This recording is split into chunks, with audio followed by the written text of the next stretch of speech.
this game has been around for a long time, but I know that it has been available even recently. So this may not look like the one you see at the store, but it's called Can't Stop. It was designed by Sid Sackson, who made a lot of great games. And this is a simple game to play. It plays 2 to 4 players. It plays in about an hour. 10 and up would be the age level. And it's great for those kids that need practice on adding. Because you get 4 dice. Here's the pieces you get. You get 4 dice and 4 colors of markers. And then you get these 3 white markers. And what you do is you roll your dice and you add up combinations of dice. So in this case I rolled 2 6s and 2 3s. So how many different combinations can I make? Well, I can roll a 9 and a 9. Or I can add up and get a 12 and a 6. So when you roll, then you put these markers on here and you just decide which of those you like.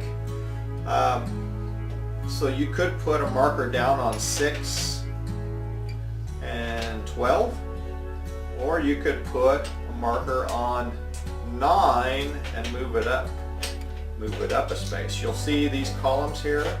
A 2, 3, up to 12. So this is all the combinations of 2 dice.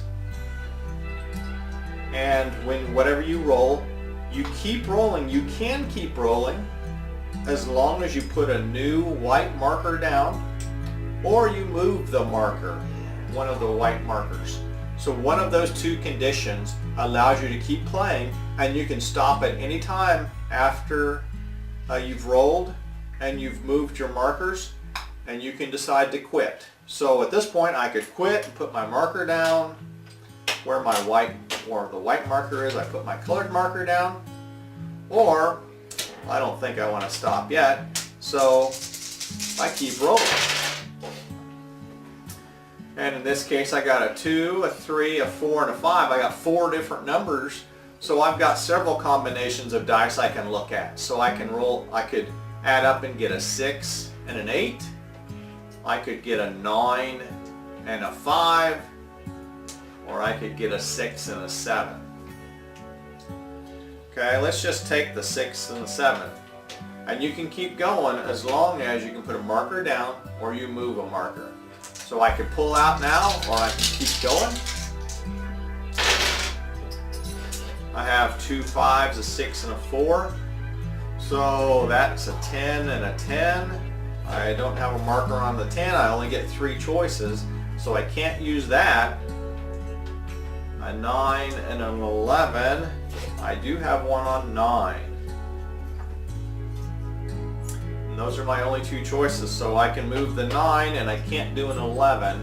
But as long as I can move a marker or put a marker down, I can keep going if I want to. So I'll roll one more time, see what we get. There's a 2 5s, a 4, and a 6. So that's an 11 and a 9, or a 10 and a 10. So I'll take the 11 and 9 again. And let's say I'm ready to pull out and I put my green markers down where the white markers were at. And then it's the next person's play around the table. And so they go. And so they may end up with some markers down here. You end up with markers around the board like this. And let's say somebody's up here getting ready to get to the end. The goal is to get on top of the last number in the column. And as soon as you do that, whenever somebody gets their marker there, then that column can't be used anymore.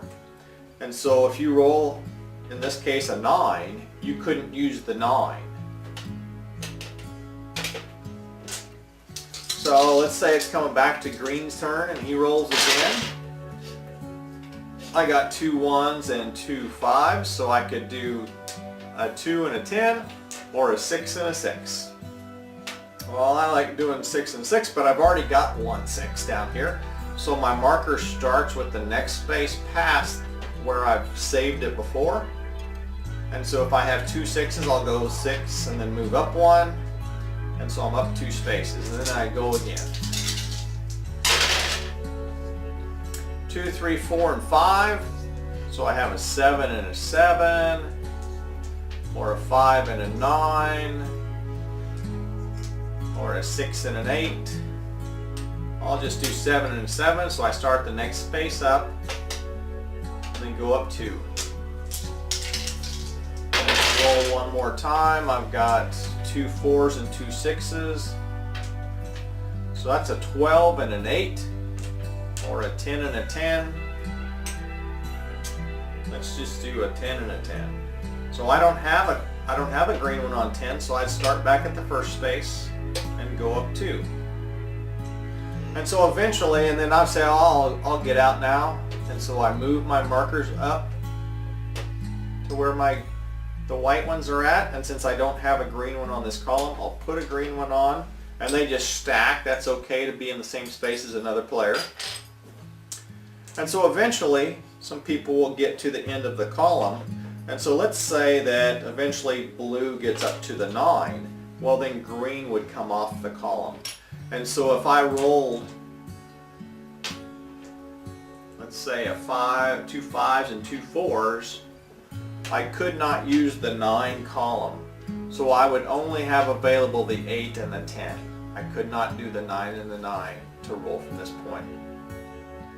And the way to win is to have your marker up on 3 of the columns. The first person to get on 3 columns will be the winner. And so this is a fast-paced game, easy to learn, and it's a great board game for the whole family, young and the older people.